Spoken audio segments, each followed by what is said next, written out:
That was Darren Ambrose. Could Zaha be on his way to Newcastle? He's been rumoured on the transfer list so many times, hasn't he, to go to various clubs.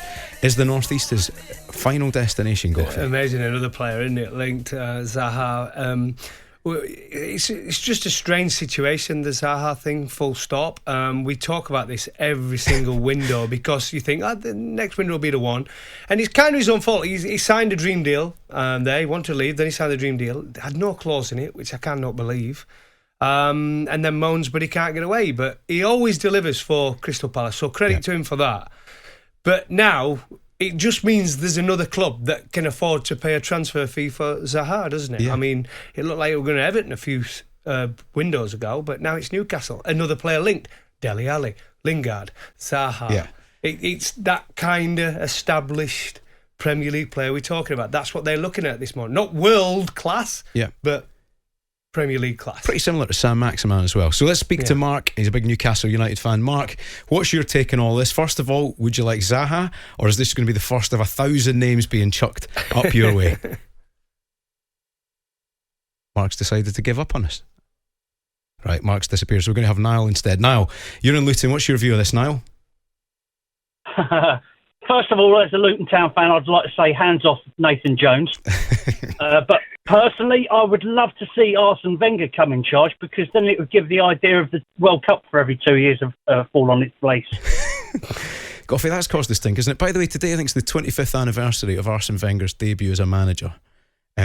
Do you think he's finished at top flight football in terms of management, or do you think he'd have one last crack at it? He'd be some signing as a manager, wouldn't he? He's done, isn't he? I mean, he loves doing what he does now. Like I said, a World Cup. I mean, I got a lot of stick for it at the time. I said, if it happens, it happens. I don't mind a World Cup every 2 years. I know a lot of people out there don't, most people, but hey, if it happens, I'll watch it. It's the first time I've heard his name chucked in the frame, wasn't it? Yeah. First time for me. I mean, can you imagine them? They want Benitez back. But can you imagine Everton fans if they got Benitez back? Because the fans love Benitez, didn't they? They loved him. We've got Joe on the phone. He's a Spurs fan. Now, Joe, first question for you is, did you wish it was the Saudis buying Spurs? 100%, definitely, 100%. Yeah. I'm not a fan of Levy. And what do you make of this? You know, as a Spurs fan, there's a lot of tension on Newcastle at the moment. Is that a good thing for Spurs, just to quietly go about their business while everyone's putting the price up for players? No, it makes us worse off, really, because we haven't got the money to spend to build. So we're kind of cream crackered, really. Hey, can I ask you a question? Mike Ashley, right, just sold to Newcastle, made quite a few quid, hasn't he? 300 million. We all know he's a Tottenham fan, right? What about if he went and took over Tottenham? No way. And to add to that, Harry Kane to Newcastle, that's going to start soon, isn't it? That's what I've just said to the man on the phone. I think if I was Newcastle, paid for me to say, I'll say, go out and do what you can to go get Poch. He knows how to build a team. He knows the Premier League well. Well, he ain't doing it at PSG. No, but I think he's a Premier League man. He's a Premier League manager. He's done well at Southampton. I didn't want him to leave at Tottenham. Kane's not going there. Kane's not going there just on that, because I tell you why. Kane, if he does leave, it's Manchester City, isn't it? Because he wants to win trophies. Newcastle, can he afford to wait 4 or 5 years and be part of that building phase? Do you think that's what it is, 4 or 5 years? Yeah, I mean, look at Manchester City. Look when it happened with Chelsea.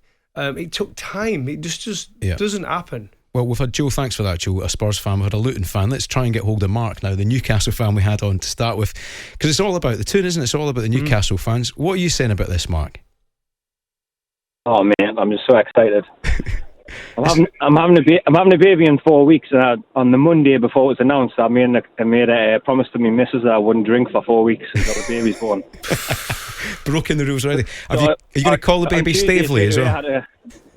Had to go into negotiations straight away on Tuesday, so it's got to be absolutely mental on Sunday. We're meeting at 9 o'clock in the morning. It's got to be absolutely fantastic. I cannot wait. Right, yeah, it's a good point, that. Are you actually going to call the baby Amanda if it's a girl, yeah? A few of my mates have said that. It is a girl, yeah. It's a girl as well, so it's got to be Amanda, hasn't it? Or middle name.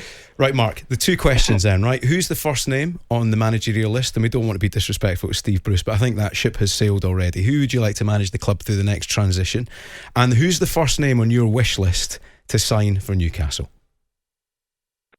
Well, I think we should get Conte, definitely. Like, just go in there straight away and Because I know there's got to be like a phase where you build up, but if you get someone like Conte straight away, like it's going to get players' attentions who could sign, who, like, I don't want to like just go too slow, you know, like, I think Conte would be the perfect sort of managerial appointment.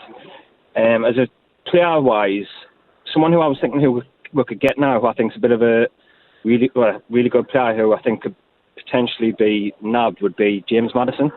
Because we've got no creativity in midfield whatsoever. Like, Shelby just needs putting a cannon shot out the sea. Like, that's brutal.